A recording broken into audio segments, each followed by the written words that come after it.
आई वडील मुलांना पाहिजे ते सगळे देतात, महागडे कपडे देतात, मोबाईल्स देतात, ब्रँडेड वस्तू देतात, पण सगळ्यात मोठी गोष्ट कोणती असेल तर ती आरोग्य आणि आरोग्याची सुरुवात. आता तुम्हाला माहिती आहे आपला मोबाईल जरी 20% चार्जिंग राहिला किंवा बॅटरी 20% आहे असं दाखवते म्हटल्यानंतर आपण काय करतो, चार्जर शोधतो.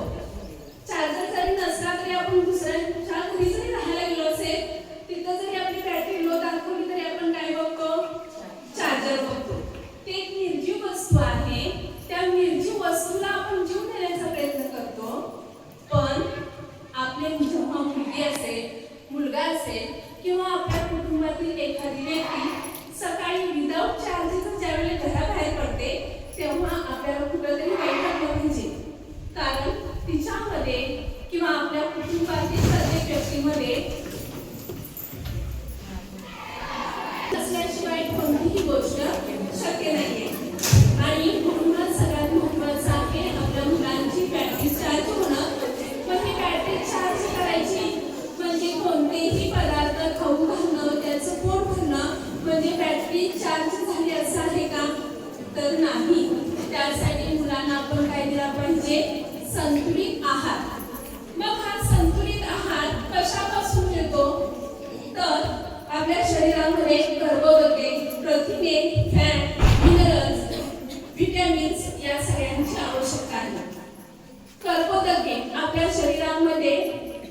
शरीरामध्ये ज्या पचन संस्था आहेत, श्वसन संस्था आहेत, रक्ताभिसरण संस्था आहेत, या सगळ्या संस्थांना ऊर्जा देण्याचं कार्य कर्बोदके करत असतात. मग ही कर्बोदके आपल्याला कशापासून मिळतात, तर आपल्या जेवणामधील रोजची चपाती भाकरी या वस्तू जरी असल्या, हे अन्न पदार्थ जरी असले तरी त्या पदार्थातून आपल्या मुलांना, आपल्या कुटुंबांना एक ऊर्जा मिळू शकते. त्यानंतरचं दुसरं महत्त्वाचं आहे प्रथिन. प्रथिनांचं कार्य काय आहे, तर आपल्या शरीरामध्ये जे वेगवेगळे अवयव आहेत त्या अवयवांची वाढ करण्याचं कार्य हे प्रथिनांचं आहे. मग हे प्रथिने आपल्याला कोणकोणत्या घटकातून मिळतात, तर अंडी, मटण, जे मांसाहारी आहेत ते मांसाहारी पदार्थातून प्रथिने मिळू शकतात. पण जे शाकाहारी आहेत त्यांनी कशातून मिळवायचं, तर दूध, दुग्धजन्य पदार्थ, डाळी, कडधान्य यामधून आपल्याला प्रथिने मिळतात. त्याच्यानंतरचा मुद्दा आहे फॅट. फॅट म्हणजे चरबी. आपण म्हणतो की शरीराला चरबी अतिशय घातक आहे, पण ठराविक प्रमाणामध्ये आपल्या शरीरामध्ये फॅट असणं अत्यंत आवश्यक आहे.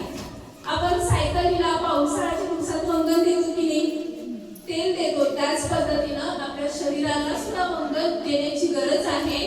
आणि हे आपल्याला कशातून मिळतं, तर तूप असेल, शेंगदाणे, तीळ या पदार्थातून आपल्याला फॅट्स मिळतात. त्याच्यानंतर आहे विटॅमिन्स. विटॅमिन्स म्हणजे जीवनसत्व. जीवनसत्व ही 4 प्रकारचे आहेत, अ, ब, क आणि ड. अ जीवनसत्व आहे ते त्याच्यामुळे डोळ्यांचं आरोग्य चांगलं राहतं. मग डोळ्यांचं आरोग्य चांगलं राहायचं असेल तर आपल्याला पिवळ्या रंगाच्या फळांचं जास्तीत जास्त प्रमाणात सेवन केलं पाहिजे. म्हणजेच पपई, केळी, आंबा हे पदार्थ मुलांचे जर डोळे व्यवस्थित राहायचे असतील तर अत्यंत आवश्यक आहे. त्याचबरोबर व्हिटॅमिन बी. व्हिटॅमिन बी मुळे काय होतं की लाल रक्त तयार होतं, पेशींची वाढ चांगली होते आणि यासाठी हिरव्या पालेभाज्या खाणं अत्यंत आवश्यक आहे. त्याच्यानंतर आहे व्हिटॅमिन क म्हणजे जीवनसत्व क. हे कशासाठी आवश्यक आहे, तर आपल्या हिरड्यांचे आरोग्य जर चांगलं राखायचं असेल तर व्हिटॅमिन सी आवश्यक आहे. हे कशातून मिळतं आपल्याला, लिंबू, संत्री, मोसंबी यासारख्या फळातून आपल्याला व्हिटॅमिन सी मिळतं.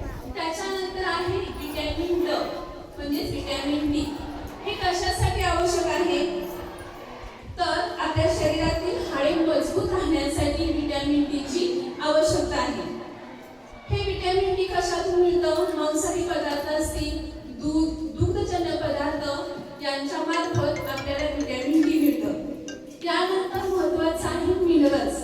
मिनरल्स म्हणजे आपल्या शरीरामध्ये पाण्याची आवश्यकता अत्यंत आहे. आपल्याला सहज म्हणते की हिच्या अंगात पाणी अतिशय आवश्यक आहे. प्रौढांच्यासाठी 8 ते 10 ग्लास रोज पाणी पिलंच पाहिजे आणि या विद्यार्थ्यांच्या वयोगटासाठी 7 ते 8 ग्लास रोज पाणी पिऊन झालं पाहिजे. आता आपल्यावर 8वी ते 10वीचे वर्ग आहे. आपण पूर्ण दिवस असेल तर आपल्याला कंटाळा येतो की आनंद वाटतो? मग आपण तेच ते चिप्स किंवा बर्गर पिझ्झा खाण्यात कसला आनंद आहे? आपलं जेवणाचं ताट सुद्धा हे 6 रसांनी युक्त असलं पाहिजे. त्याला आयुर्वेदामध्ये षटरस असं म्हणतात. तर कोणकोणते रस? गोड, आंबट, खारट, तिखट, कडू आणि तुरट. आता गोड म्हटल्यानंतर तुम्हाला वाटेल की साखर खायची की काय? तर असे पदार्थ की ज्यातून आपल्याला शर्करा मिळते. मग कोणकोणते पदार्थ आहेत? भात, गहू, दूध, तूप, केळी, खजूर यासारख्या पदार्थांमधून आपल्याला गोड चव येते. त्याच्यानंतर आहे आंबट पदार्थ. मग ते कोणकोणते पदार्थ असतील? लिंबू, चिंच, दही, संत्रे यांचा समावेश असला पाहिजे. त्यानंतर आहे खारट. अति प्रमाणात खाणं योग्य नाहीये, पण मिठाचं सेवन हे मर्यादित प्रमाणामध्ये आपल्या शरीरामध्ये असलंच पाहिजे. त्याच्यानंतर पुढची जर चव आहे ती आहे तिखट. तिखट चव कशातून मिळते? मिरची, आले, लसूण, मिरी. त्यानंतरचं पुढचं 5वं जे चव आहे, जो रस आहे तो आहे कडू, सगळ्यांच्या आवडीचा. मग ते कशातून मिळतं? कारले, मेथी, कडुनिंब, पालक. आणि सगळ्यात म्हणजे ज्याला आपण चवणी असं म्हणतो अशा चवीचा म्हणजे तुरट चव. तुरट चव आपल्याला कोणकोणत्या पदार्थापासून मिळते? डाळिंब, आवळा, हरभरा, जांभूळ. म्हणजे ह्या सगळ्या पदार्थांचा ह्यातील एक पदार्थ जरी ह्या 6 रसापैकी एक पदार्थ तरी आपल्या ताटामध्ये असला पाहिजे. आता मुलींच्यासाठी एक प्रश्न. आपल्या घरात पाण्याची टाकी आहे? रोज तुम्ही ती वापरता? रोज भरता? जर भरली नाही तर काय होईल? पाणी संपून जाईल. आता माझ्या माता भगिनींसाठी प्रश्न. बँकेत पैसे आहेत? लाडकी बहिणीमुळे आता प्रत्येकांचे बँकेत पैसे आहेत. तेच पैसे तुम्ही सगळे काढले तर तुमच्या बँकेत काय राहील का? नाही. मग आता ह्या 8वी ते 10वीच्या वयातील मुली आहेत त्यांच्यासाठी मासिक पाळी चालू झालेली आहे. मासिक पाळीमध्ये शरीरातून रक्त निघून जातं.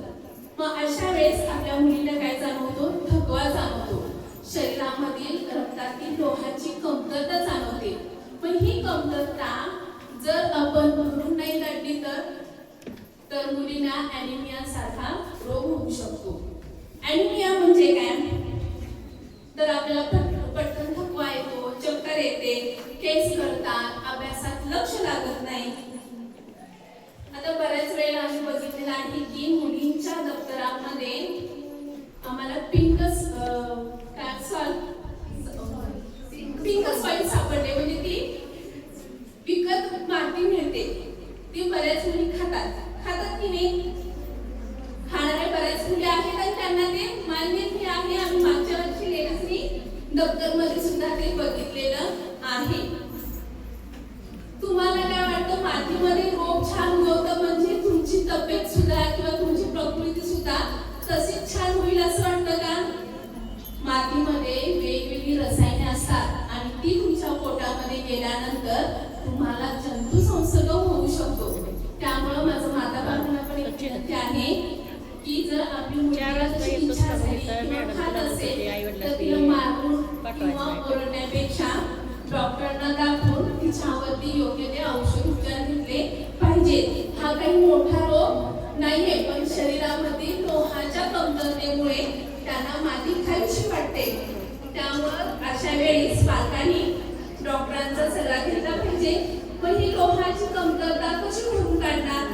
तर पालक, मेथी, चवळी, हरभरा, मूग ह्या सगळ्या वस्तू आमच्या मुलींना आवडतात खायला. होय ना? आवडतात का नाही? आवडत नसल्या तरी त्या खाल्ल्या गेल्या पाहिजेत. ह्या लोहाची कमतरता भरून काढण्यासाठी मूग असेल, मटकी, गूळ, खजूर, मनुका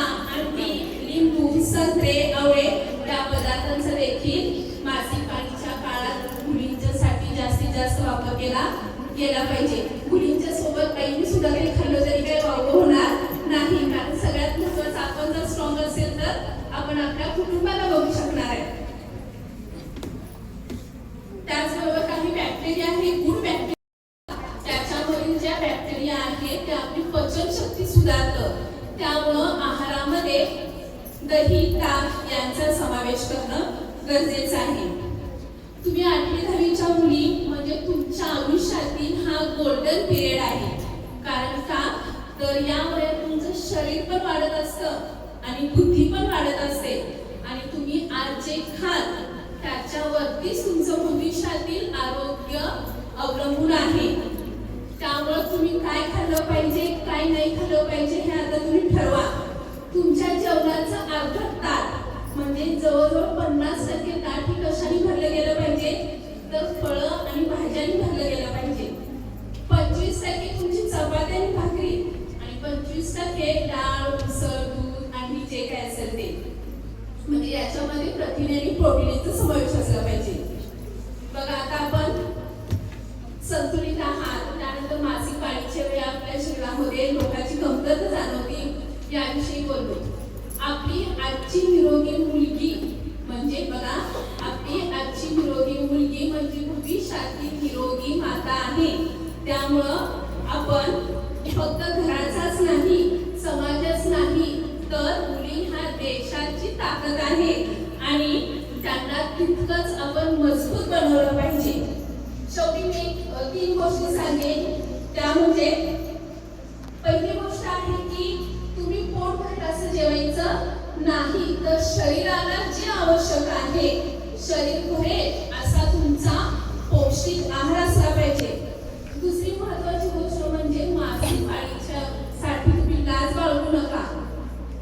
घाबरून आईला काही होत असेल तर सांगणं टाळू नका. आई आहेत, आईप्रमाणेच आम्ही शाळेत लक्ष देणाऱ्या सगळ्या स्त्री शिक्षिका सुद्धा आहेत. त्यामुळे मासिक पाळीमध्ये लागू नका आणि रोज स्वतःला सांगायचं मी निरोगी राहीन आणि आत्मविश्वासाने शिकेन आणि माझी स्वप्न ही मी काय करणार आहे, नक्की पूर्ण करणार आहे.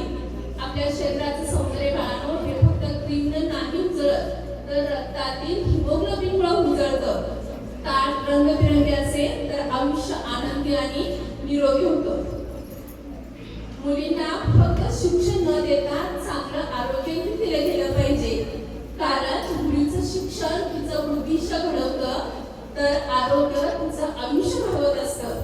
माता बालको, कमीत कमी दिवसातून 1 वेळ तरी आपल्या मुलांच्या सोबत जेवा, एकत्र जेवा. त्यामुळे काय होतं की मुलं तुमच्याशी मनमोकळेपणाने बोलू शकतील. मोबाईल बाजूला राहील, तुमच्यातला संवाद वाढेल आणि तुमच्या एकमेकांच्या प्रेम आणि विश्वास वाढेल. 500 रुपयाचा बर्गर पिझ्झा देण्यापेक्षा त्याच किमतीची फळं, ड्रायफ्रुट्स आणून मुलांना द्या, कारण जंक फूड काही मिनिटाचा आनंद देतो, पण पौष्टिक अन्न संपूर्ण आयुष्याची ताकद देते. मोबाईल रोज चार्ज करा, पण त्याआधी स्वतःला, तुमच्या कुटुंबाला योग्य आहार, व्यायाम आणि विश्रांतीने चार्ज करायला मात्र विसरू नका. आता तुम्हाला आहार विषयी मी थोडक्यात माहिती दिली आणि याबद्दलच आपल्या शाळेतील मुली 1-2 मिनिटाचं गीत तुमच्या समोर सादर करतील.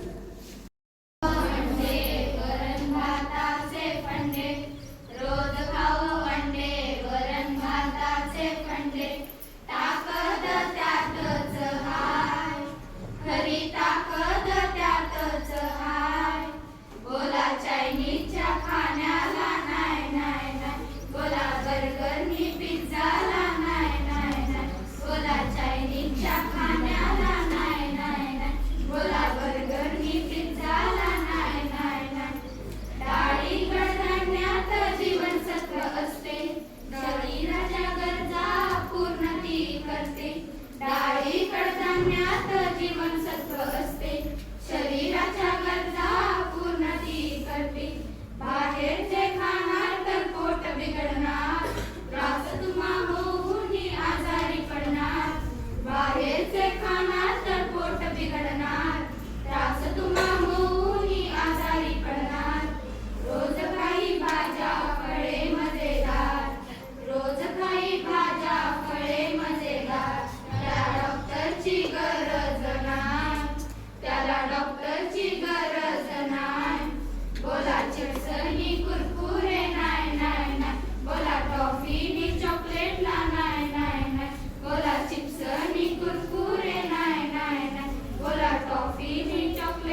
संतुलित आहाराने निरोगी राहू नियमित व्यायामाने